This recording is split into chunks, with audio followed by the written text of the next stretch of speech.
Russia has formally warned the United States and its allies against supplying further weapons to Ukraine. The Kremlin said that the arms shipments could lead to what it called unpredictable consequences. Speaking during an interview, President Zelensky has acknowledged that up to 3,000 Ukrainian soldiers have died and as many as 10,000 have been left injured since Russia invaded his country in February. Meanwhile, there have been reports of new strikes on the outskirts of the Ukrainian capital Kyiv, and also explosions have been heard in the western city of Lviv.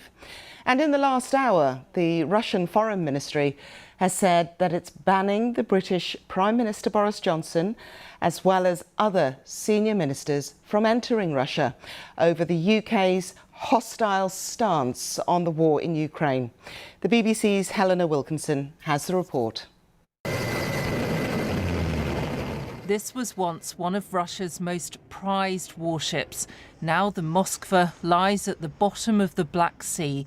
It's a huge blow to the country and its naval power. Ukraine claimed it hit the cruiser with 2 missiles. Russia denied this, saying an explosion on board caused it to sink. The country held a ceremony to mourn its loss. For Ukrainians, the sinking of the warship is a morale boost. Many have queued to buy this stamp, showing a Ukrainian border guard defiantly standing up to the vessel. But there have already been repercussions.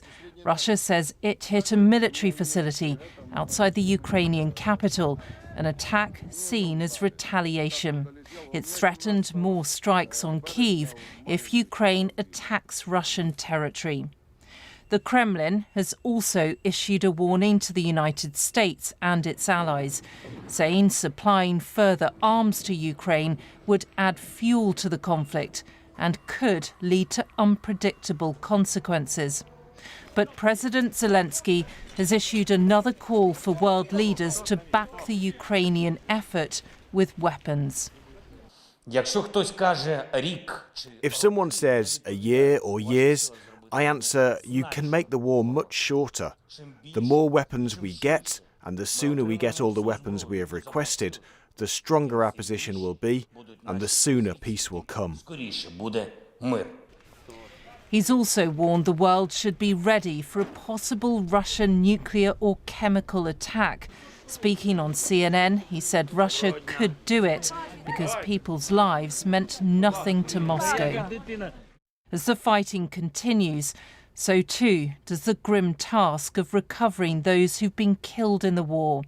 Ukrainian police say they found the bodies of 900 civilians in the region around Kyiv.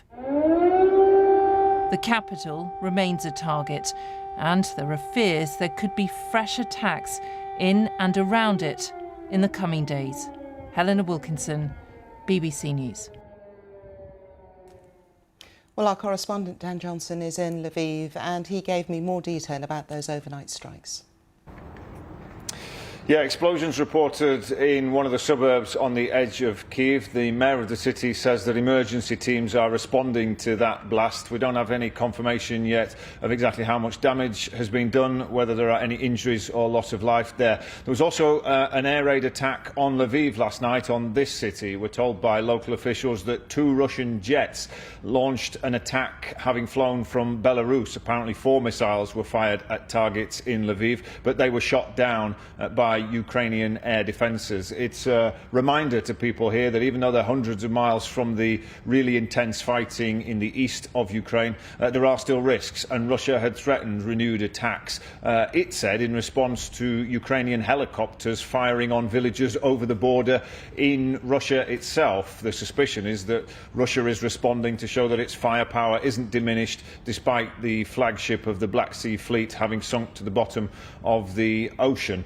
We also have that warning from Vladimir Putin, which was messaged to the Americans earlier this week, that if they continue to supply weapons to Ukraine, there could be unintended consequences. President Volodymyr Zelensky has talked about the potential for Russia to launch chemical weapons attacks and potentially nuclear attacks as well. But it was after that message was sent to the Americans that they announced further supplies would be sent to reinforce the Ukrainian resistance in expectation of those even greater battles to come in the east. east of the country, but right across Ukraine. Renewed strikes, further air raid warnings and nervousness for people in this country.